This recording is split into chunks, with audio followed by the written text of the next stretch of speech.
So a YouTuber by the name of Poetik Flacco has gone viral for his old days. And a lot of people didn't know Poetik Flacco before the Chud the Builder stuff. I didn't know that. I thought he's been around. Well, he's been around for a second. I've known about Poetik Flacco for a couple of years now through DJ Academics. But I guess his page has recently blown up. And people are going back and they're looking at old videos. Videos that, again, I knew about, right? Poetik Flacco, and there's a few others. They kind of idolized and came up under DJ Academics, right?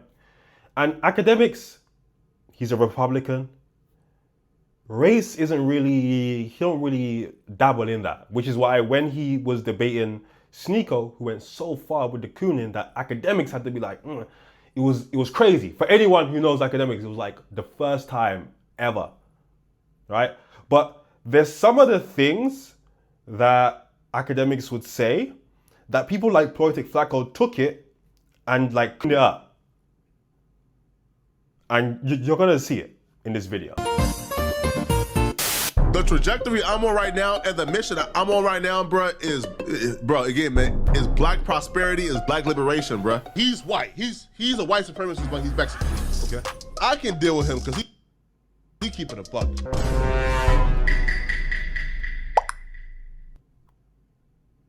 We are focused right now on Nolan Wells, white supremacy, and black prosperity. All that other nonsense they on, tell them to keep it to themselves, okay? I'm for purification America, getting rid of every other race, all the mugs, get rid of them. I'm all for that.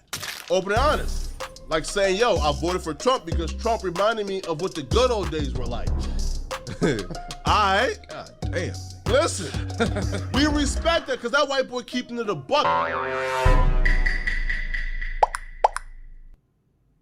Because this dude, for the most part, is a Trump supporter, right? Praising Trump. So you somehow understand the history of your people. You somehow understand the obstacles your people had to overcome. You somewhat understand what people who look like us went through in this country. You understand this, and you still decided to go to that voting booth and vote for Donald Trump. I enjoy and love Trump, right? I feel like Trump is a wonderful person to me. He's a white dude. I'm gonna be honest, right? I've got no problem with people changing their opinions, changing the way they view things.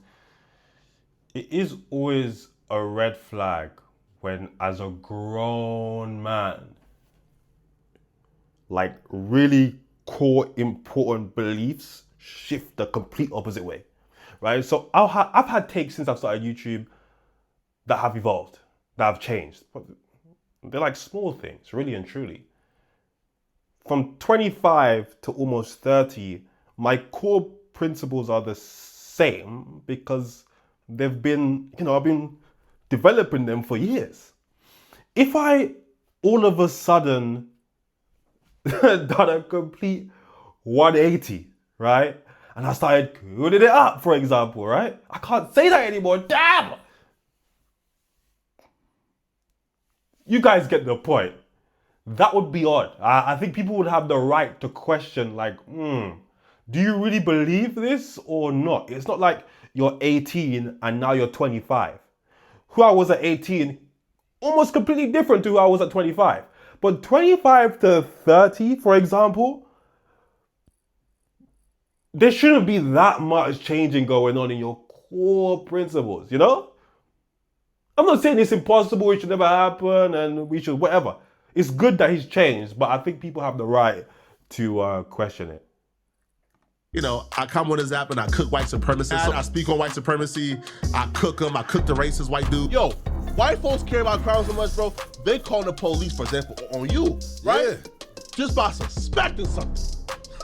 Yeah, right? Exactly. That's true. Young white folks calling the police just when they suspect something, bro. Yeah. Only Negroes, yo. Only Negroes support crime. What's going on? My name is Doku D, and if you're anything like me, around the whole time of the... Sorry to pause the video. The white community made a white woman a millionaire for racially abusing a 5-year-old black autistic child. Come on, man. This idea that only black people support crime, come on, man. Come on. I mean, where in history are we talking about? Are we talking about when they used to you know, gather up and view black people getting lynched? It's like amusement. Like, what are we doing here? You know what I'm saying? Chud the Builder thing where he shot that guy and he got arrested for it, and then he was on trial, and we were learning things as the situation progressed and new information came out. YouTube recommended you a new creator named Poetik Flakko.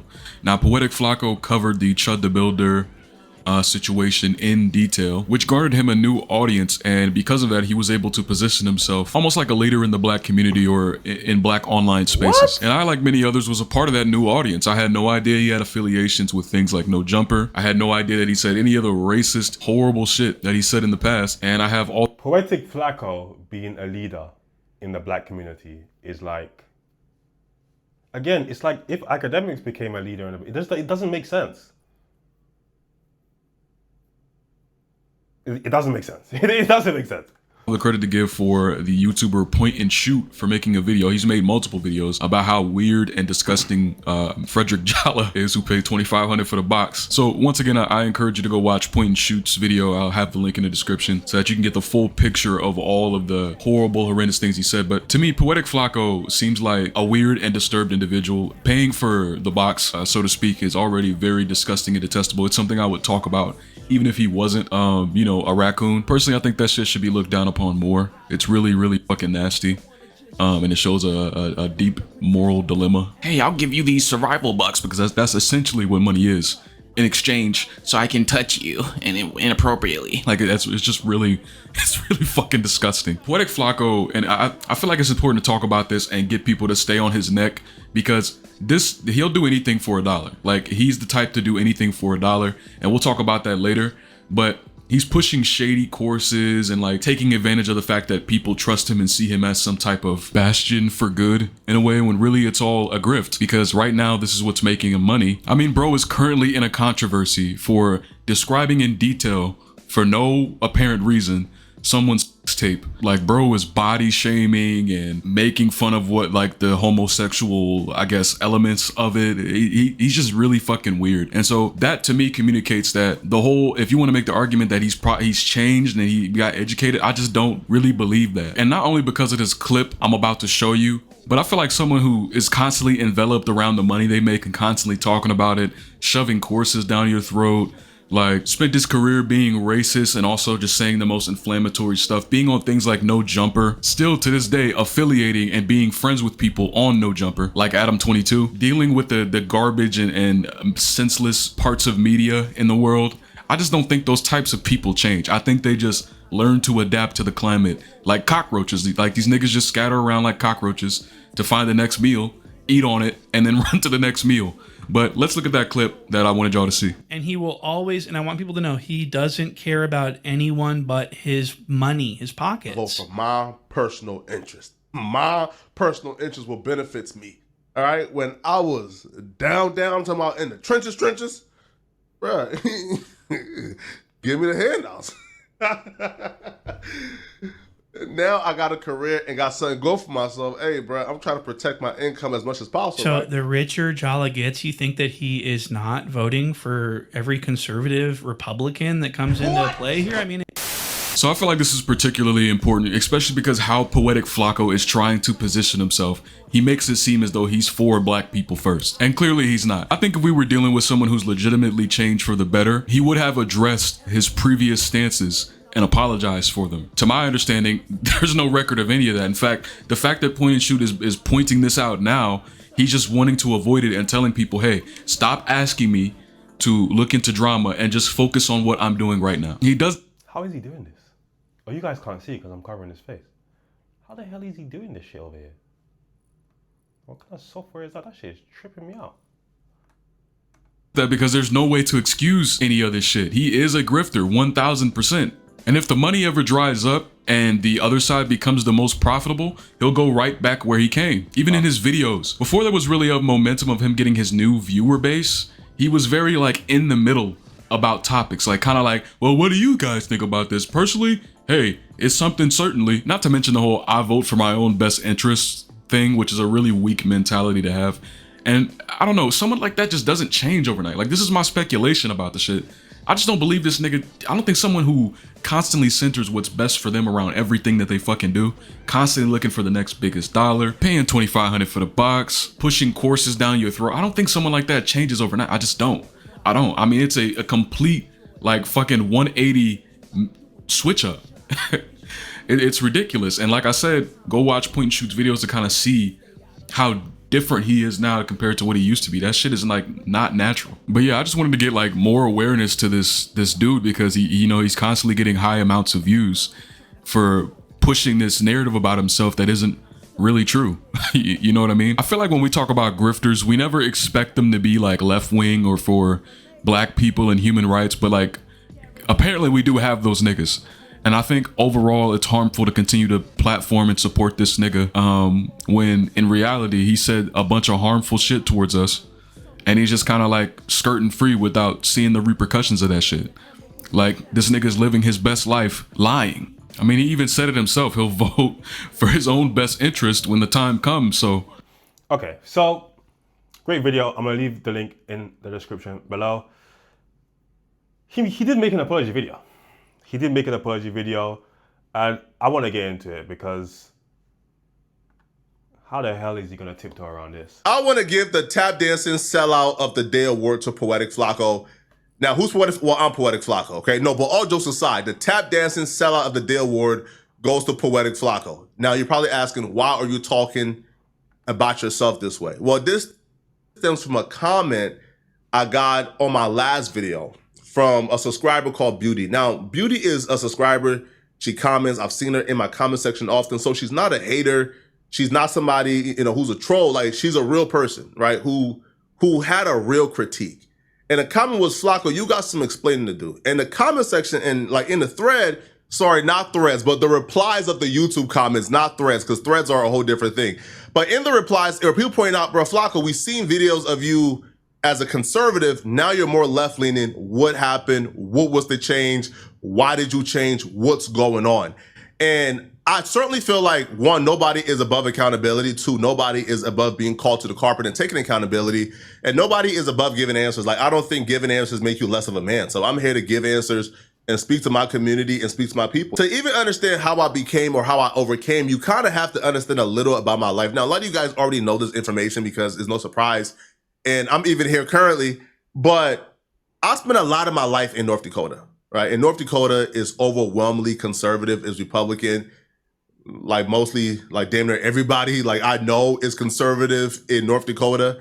It's one of those things where you don't really even think about it. Even like certain quote unquote Democrats or conservative, it's just a place where conservatives are. All right, like North Dakota is. I don't know, coach. I don't know. I mean, if I was to search up the percentage of black people in North Dakota that were Republican, what would the numbers be? Just overwhelmingly conservative. It's probably one of the most conservative places on planet Earth. I was even raised in a really conservative household. My father was a conservative African man. To this day, he's still conservative. To this day, my father is still conservative, and he don't even live in America anymore. My dad moved back to Liberia to work in the government, and he is still conservative. We still have arguments back and forth to this day about policies, right? And he'll probably never change. So that was what I was surrounded by, and I bought into the hype. I bought into the hype so much, I didn't even bother doing research. Like things like trickle-down economics, I just thought that was the gospel. Like now I know that's absolute nonsense and that's hogwash, right? But I bought it. I bought into things like grab yourself up by the bootstraps, things that are like, now is nonsense. But I bought into it, right? Because that's what I was surrounded by. That's what I bought into. I didn't leave North Dakota, I think, until 2022, when I came to work for No Jumper. Yeah, as an adult, it was 2022 when I came to work for No Jumper. And me being conservative at the time was not something that I really hid, to be honest, right? Like I was on camera spewing the same nonsense, trickle down economics, grab yourself up by the bootstrap, just being uneducated and not really understanding the history. These were things and policies that I actually thought work. My wake-up call, and I think a lot of us have wake-up calls, a lot of people who start off conservative, especially if you're black, you have that wake-up call. And that wake-up call for me was the rise of white nationalism. When I realized it's not about policies, bruh. It's not about policies. It's not about whether or not. Oh no, we just saw a video of you saying Nick Fuentes. You have to respect it because he don't. You know what I'm saying? Oh no. I believe tax breaks at the people at the top will lead to more job creation and then trickle down to people at the bottom, or whether or not the base level of people at the bottom should be raised and then they will be more productive and then they would climb the ladder. It's not about policies. That's when I realized it. It's not about policies. What I realized was these people believe that we don't belong. These people believe that this country belongs to white folks, that this is a country for white folks and by white folks, and black folks do not belong in this country. And once This is so ridiculous. I'm sorry. So you looked at the entire history of America, and what has white nationalism it's just started to rise? It's just a thing now. 2026. It's just starting to happen now. You've got the entire history of America. Now white nationalism is a problem. This is like, this is Monday, Tuesday, Wednesday, Thursday, week. began to see that rhetoric rise more and more and more. That was my wake-up call. That was my wake-up call that I cannot align with these people. That it's not about policies. These people fundamentally believe that the white race is superior. They fundamentally believe that we are inferior. They fundamentally believe that people like myself are second-class citizens. I would have been an absolute fool seeing people like Stephen Miller, who was granted a position in this administration, and seeing him talk about the replacement theory, a literal white supremacist. I would have been a fool to align with people of that sort. And that was my wake-up call. My wake-up call was the rise of white nationalism. When these folks stopped pretending. There was a time where, a lot of these people, admittedly so, they would deliberately hide and conceal their real opinions to placate the mainstream society. But once Trump came back, once white nationalism became a thing, once people like Charlie Kirk was on Twitter saying that a Muslim can't be the mayor of New York because he's Muslim. Those are moments where I said, they're not playing fair. These people, these very same people are willing to go against the quote unquote constitution they swear by if it comes to oppressing us. And you only realize that in 20, how old is Poetik Flakko? Let's see. That's when I realized, bro, things like the quote unquote like constitutional conservative, bro, all that hogwash is nonsense. That was my wake up call. And a lot of what I said, I can't take back because it's already out there. Me being a conservative at some point in my life is already out there. I cannot take it back. But what I can say is, if I said something that hurt my audience, is people who watch me and support me, who's a part of this mission. Me and Poetik Flakko are the same age. He's 29. I don't know, man. I don't know. How am I in the UK and I'm more clued in than you, who lives in America? You were born I'm pretty sure he was born in America. And it took 2024 for you to realize, white nationalism is a thing, and it's a problem. The history didn't matter. And listen, I ain't trying to start no diaspora wars in the comments. It's just a fact though. There are a lot of African immigrants who they completely separate themselves from Black America. Like completely. Right? The history, all that kind of stuff is like I don't know. Because there's no way that you can look at the entire history and then in your mind, now is a problem. Like, I only realized in 2020, that's insane. If they heard and seen that and it affected them and it caused them hurt or trauma or pain, bro, I apologize. I do apologize to you guys, man. If you guys seen anything I said in the past and you guys said, man, Flakko, I supported you, damn, man. Yeah, my fault. I'm the tap dancing sellout of the day. All right, let's look at some of these comments, right? So, Uncle Ruckus Flacco, the more people dig, they'll know this is not an apology. It's over. It's not over. It's not over. Flacco the Builder, Raccoon that left the dumpster, Officer Flacco. But when Flacco first came out, this fool used to sound like Officer Tatum.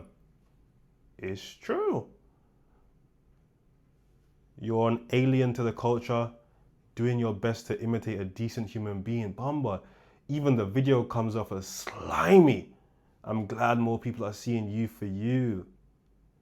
Being a conservative is one thing, but saying you admire Nick Fuentes, that's a whole different story. Here's the thing. Like I mentioned before, okay, so you've gone from Republican to Democrat. You've gone from the right to the left. It happens. I've covered it on this channel.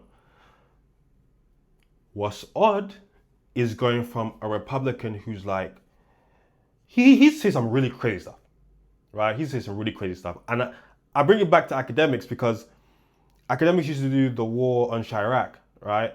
And he would talk about the, I can't say that word no more. He used to talk about the gang members who are only targeting other black people, right? And guys like Poetik Flakko took that and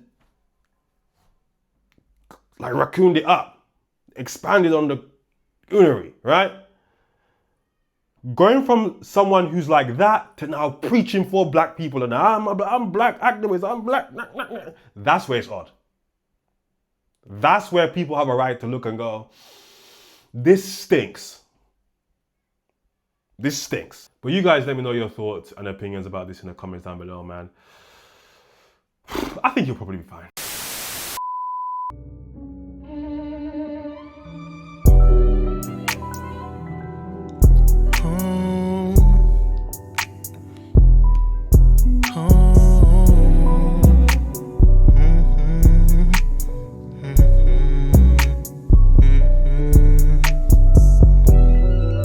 This liquor got me in my zone. Now I'm blowing up your phone. Blowing weed, smoking the ozone. I just can't let this go. This liquor got me in my